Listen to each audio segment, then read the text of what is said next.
తెలంగాణ రాష్ట్రంలో పనిచేస్తున్న అంగన్వాడీ సమస్యలను పరిష్కరించాలని కూడా డిమాండ్ చేస్తూ మొత్తం కూడా నల్గొండ జిల్లా వ్యాప్తంగా ఉన్నటువంటి అన్ని అంగన్వాడీకి సంబంధించిన టీచర్స్ నల్గొండ కలెక్టరేట్ వరకు చేరుకొని కూడా మహాధర్నా కార్యక్రమాన్ని నిర్వహిస్తున్నటువంటి పరిస్థితి కనపడుతుంది. మనం విజువల్లో కూడా చూసినాం. మొత్తం కూడా వీరందరూ కూడా ఇక్కడికి వచ్చి ఆ ధర్నా కార్యక్రమంలో పాల్గొన్నటువంటి పరిస్థితి. మొత్తం నెల 1వ తారీఖు నాడు కూడా జీతాలు రావాలి, అదేవిధంగా ఆ డిమాండ్స్లో కూడా వీరు ఆ ధర్నా నిర్వహిస్తున్న పరిస్థితి. ఈ ధర్నా కార్యక్రమానికి సిఐటికి సంబంధించిన వారు కూడా సంఘీభావం తెలిపినటువంటి పరిస్థితి కనపడుతుంది. మొత్తం కూడా వారి సమస్యలు ప్రతి సంవత్సరం ప్రతి నెల ఏదో ఒక సమస్య మీద కూడా అంగన్వాడీ టీచర్లు కూడా ఆ ధర్నాలు చేసే తప్ప వాళ్ళ సమస్యలు పరిష్కారం అయినా కూడా ఎన్ని ధర్నాలు చేసినా ఎన్ని రాస్తారోకులు చేసినా కూడా వారి సమస్యలు పరిష్కారం కావడం లేదు అంటూ కూడా వారు నల్గొండ కలెక్టరేట్ వద్దకు చేరుకొని కూడా ధర్నా నిర్వహిస్తున్న పరిస్థితి. మొత్తం కొంతమంది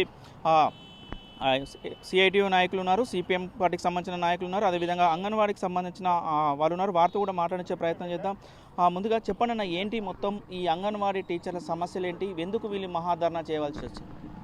Telangana anganwadi workers teachers and helpers union CITU ఆధ్వర్యంలో రాష్ట్ర వ్యాప్తంగా అన్ని కలెక్టరేట్ల ముందు మహాధర్నా నిర్వహించడం జరుగుతుంది.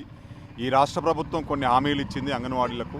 ఈరోజు కాంగ్రెస్ మేనిఫెస్టోలో ప్రకటించినట్టుగా నెలకు 18,000 రూపాయలు కొత్త వేతనాలు పెంచుతామని చెప్పేసి ఎన్నికల మేనిఫెస్టోలో ప్రకటించారు. చేసిన వాగ్దానానికి కట్టుబడి ఉండమని చెప్పేసి కోరుతున్నాం. ఈరోజు ఆ సందర్భంలో గతంలో బీఆర్ఎస్ గవర్నమెంట్లో సమ్మె చేసిన సందర్భంగా ఆ రిటైర్ అయినటువంటి టీచర్కు హెల్పర్కు 2 లక్షలు, 1,00,000 రూపాయలు ఇస్తామని చెప్పి, నష్టపరిహారం ఇస్తామని చెప్పి, రిటైర్ బెనిఫిట్స్ ఇస్తామని చెప్పేసి ఒప్పుకున్నారు. మా గవర్నమెంట్ కూడా అది కొనసాగిస్తుందని చెప్పి ఒప్పుకున్నారు. ఆ రకంగా వీటితో పాటు ఇప్పుడు ప్రభుత్వం వచ్చిన తర్వాత వీళ్ళ జీతాల గురించి ఇప్పుడు శాసనసభలో బడ్జెట్ సమావేశాలు జరుగుతున్నాయి. ఈ సందర్భంలో మేము చాలాసార్లు వినతి పత్రాలు ఇచ్చాం, సీతక్క దగ్గర పోయి కలిసాం. ఈరోజు జాయింట్ మీటింగులు జరిగినాయి. ఎక్కడ కూడా మాట వాళ్ళు నిలబెట్టుకోనేటువంటి పరిస్థితి లేదు. అందుకనే ధర్నాకు దిగవలసిన పరిస్థితులు వచ్చినాయి. అందుకనే మీరు ఇచ్చిన 18,000 రూపాయలకు కట్టుబడి ఉండే విధంగా చర్యలు తీసుకోవాలని చెప్పేసి, ఖాళీ పోస్టులు చాలా ఉన్నాయి. ఈరోజు ప్రమోషన్లు ఇచ్చే కాడ అంగన్వాడీ టీచర్లకు, ఆయాలకు ప్రమోషన్లు ఇచ్చే కాడ కూడా షరతులు పెడుతున్నారు.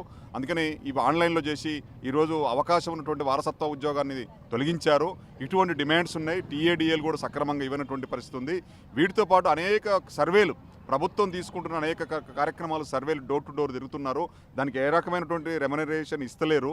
మరి ఇటువంటి సేవలు చేసుకొని ఒకవైపున ఐసీడీఎస్ నిర్వీర్యమవుతుంది. ఇక్కడి నుంచి ఏమో అధికారులు మెమోలు ఇస్తున్నారు, మరొక వైపు నుంచి ఏమో ప్రభుత్వ సర్వేలు చేయమంటుంది. మాకు జాబ్ చార్ట్లో ఇవన్నీ కూడా చాలా భారంగా ఉంది. పనిపాలే నియంతృత్వం లేదన్నాడు, ప్రజాస్వామ్యం అన్నాడు, ప్రజాపాలన అన్నాడు. ఈ ప్రజాపాలన కాదు, ఇప్పుడు నీ వల్ల ఇటువైపు అడుగులేస్తున్నాడు. అందుకని రేవంత్ రెడ్డి గారు సమీక్షించుకోవాలి, చేసిన వాగ్దానం నిలబెట్టుకోవాలని చెప్పేసి ఈరోజు డిమాండ్ చేస్తున్నాం. ఈరోజు అంగన్వాడీ సంబంధించినటువంటి రాష్ట్ర వ్యాప్తంగా బడ్జెట్లో ఈ కాంగ్రెస్ పార్టీ మేనిఫెస్టోలో ప్రకటించినటువంటి 18,000 రూపాయల వేతనాన్ని నిర్ణయించే విధంగా బడ్జెట్లో నిధులు కేటాయించాలనే ప్రధాన ఉద్దేశంతో అన్ని జిల్లా కేంద్రాల్లో జరుగుతూ ఉంది. దాంతోపాటు గతంలో ఇచ్చినటువంటి సమ్మెకాలం వేతనాలు కానీ, తర్వాత ఈ కొత్త నూతన జాతీయ విద్యా విధానాన్ని కేంద్రం ప్రవేశపెట్టిన దాన్ని రాష్ట్రంలో అమలు చేయమని చెప్పి రాష్ట్ర ప్రభుత్వం ప్రకటించాల్సిన అవసరం ఉంది. అదేవిధంగా అంగన్వాడీ సెంటర్లు పక్క భవనాలు ఏర్పాటు చేయాలి, తదితర డిమాండ్ల మీద జరుగుతూ ఉంది. ప్రభుత్వం వెంటనే ఈ బడ్జెట్ సమావేశంలో వేతనాలు పెంచే విధంగా చర్యలు తీసుకోవాలని సిఐటియుగా మేము డిమాండ్ చేస్తూ ఉన్నాం. కొంతమంది ఉన్నారు వాతావరణం మాట్లాడే ప్రయత్నం. మొత్తం కూడా అంగన్వాడీ టీచర్స్ కూడా మహాధర్నాకు వస్తున్న క్రమంలో కూడా చాలా వరకు కూడా అరెస్టులు చేస్తున్న పరిస్థితి ఉంది. ఎట్లా చూడొచ్చు ఈ అరెస్టులని? ఇలా తెలంగాణ రాష్ట్రంలో ప్రజాపాలన పేరుతోటి అధికారంలోకి వచ్చినటువంటి కాంగ్రెస్ పార్టీ అంటే కొంతకాలం పాటు ఉద్యమాల పట్ల, పోరాటాల పట్ల సానుకూలంగా ఉన్నట్లే ఉండి ఈరోజు తీవ్రమైనటువంటి నిర్బంధాన్ని ఉద్యమాల మీద చేస్తూ ఉంది. అందులో భాగంగానే ఇలా అంగన్వాడీ ఉద్యోగులు ఎక్కడికి పోతే అక్కడికక్కడ అరెస్ట్ చేసి ఆపాలి, ధర్నా చేస్తే టెంట్లు తీసేయాలని చేస్తున్నారు. ఈ ప్రభుత్వం ఈ నిర్ణయాన్ని మార్చుకోవాలి. ఏవైతే ప్రజలు, కార్మికులు న్యాయమైనటువంటి డిమాండ్లు అడుగుతున్నారో వాటి పరిష్కారానికి కృషి చేయాలి తప్ప నిర్బంధాల ద్వారా లేదా పోలీస్ ద్వారా ఈ ఉద్యమాన్ని అనసాలను చూస్తే ఉద్యమాలు మరింత పెరుగుతాయి తప్ప ఆగవు అనేటువంటిది ఈరోజు ప్రభుత్వానికి మేము తెలియజేస్తా ఉన్నాం. ముఖ్యంగా అంగన్వాడీ ఉద్యోగులు అడుగుతున్నాయి ఇలా న్యాయమైన కోరికలు. వాళ్ళు గొంతమ్మ కోరికలు ఏమి అడగట్లే, బంజారాయిల్స్లో బంగ్లా ఇవ్వమని అడగట్లే, లేదా లక్షల రూపాయలు మమ్మల్ని ఏసీ రూములో కూర్చోబెట్టమని ఈరోజు అడగట్లే. ఇలా అంటే రేవంత్ రెడ్డి సర్కారే ఎన్నికల ముందు చెప్పింది, మేము అధికారంలోకి వస్తే అంగన్వాడీ ఉద్యోగులకు కనీస వేతనం 18,000 అమలు చేస్తామని చెప్పింది. ఇవాళ కార్మిక చట్టం 1948 ప్రకారం 26,000 కనీస వేతనం ఉండాలని చెప్పి ఈ దేశంలో చట్టాలు చెప్తున్నాయి. కానీ ఇలా ఆ వేతనం అమలు కావట్లే, ఈ వేతనం అమలు కావట్లే. అందుకనే ఈ రాష్ట్రంలో బడ్జెట్ సమావేశాలు రేపు 19వ తారీఖు రాష్ట్ర ప్రభుత్వం బడ్జెట్ పెడతా ఉంది. ఈ బడ్జెట్లో అంగన్వాడీ ఉద్యోగులకు ఈరోజు 18,000 వేతనం నిర్ణయించే విధంగా నిధులు కేటాయించాలని చెప్పి ఈరోజు డిమాండ్ చేస్తూ ఉన్నాం. దాంతోపాటు ఈరోజు వీళ్ళందరినీ పర్మనెంట్ చేయాలని చెప్పి సుప్రీంకోర్టు గతంలో తీర్పిచ్చింది. మననే గుజరాత్ హైకోర్టు కూడా తీర్పిచ్చింది. గ్రాడ్యుటీ అన్నది, పిఎఫ్ఈ అన్నది వీటిని సంస్థాగతంగా డిపార్ట్మెంట్గా మార్చి అంగన్వాడీ ఉద్యోగుల్ని పర్మనెంట్ చేయమని చెప్పి డిమాండ్ చేస్తూ ఉన్నది. ఇంకా అనేక రకాల సమస్యలు ఈ రాష్ట్రంలో అంగన్వాడీ ఉద్యోగులు ఎదుర్కొంటున్నారు. ఈ సమస్యలు పరిష్కరించాలని చెప్పి ప్రభుత్వాన్ని డిమాండ్ చేస్తూ ఉన్నాం. మా సమస్యలు అందరికీ తెలిసినాయే.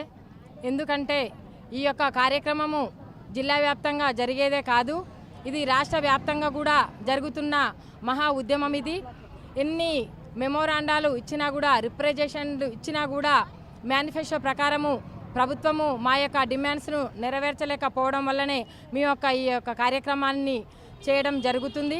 ఇప్పటికైనా ప్రభుత్వము మా యొక్క సమస్యలను గుర్తించి దిగి రావాలని రేపటి బడ్జెట్ సమావేశాలలో మా గురించి ప్రస్తావన తీసుకొచ్చి మా యొక్క న్యాయమైన డిమాండ్ని మమ్మల్ని పర్మనెంట్ చేయాలని, మాకు కనీస వేతనం ప్రకటించాలని, మేనిఫెస్టో ప్రకారము మాకు ఇస్తానన్న 18,000 రూపాయలని ప్రకటించాలని. ఐసిడిఎస్ సేవలంటేనే తల్లి బిడ్డ యొక్క క్షేమం.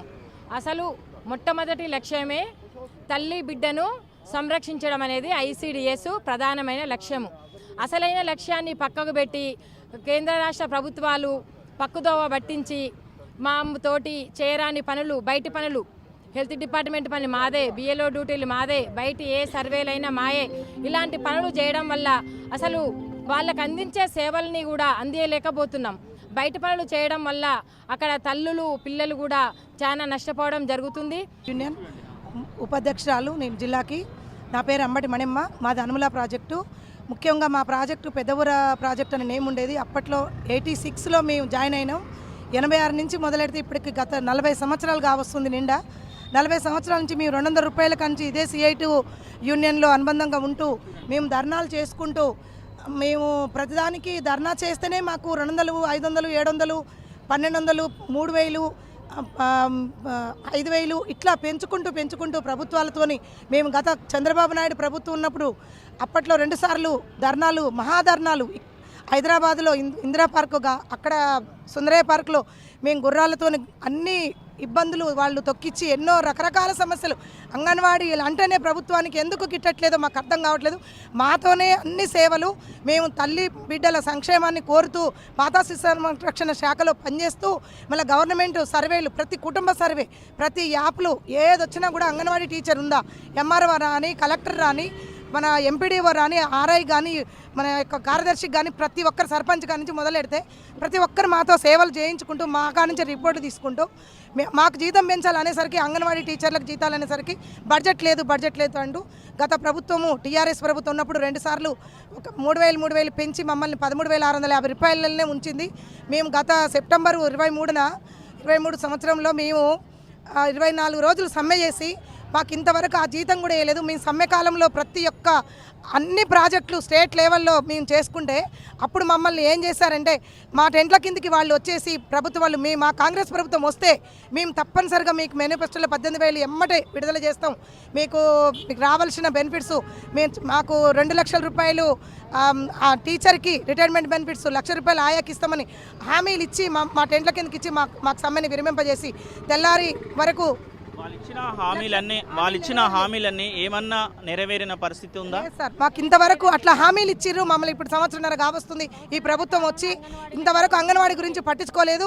1వ తారీఖే జీతాలు వచ్చే, జీతం కూడా పోయి ఇప్పుడు 17 తారీఖు వచ్చినా కూడా జీతం లేని పరిస్థితి ఏర్పడ్డది.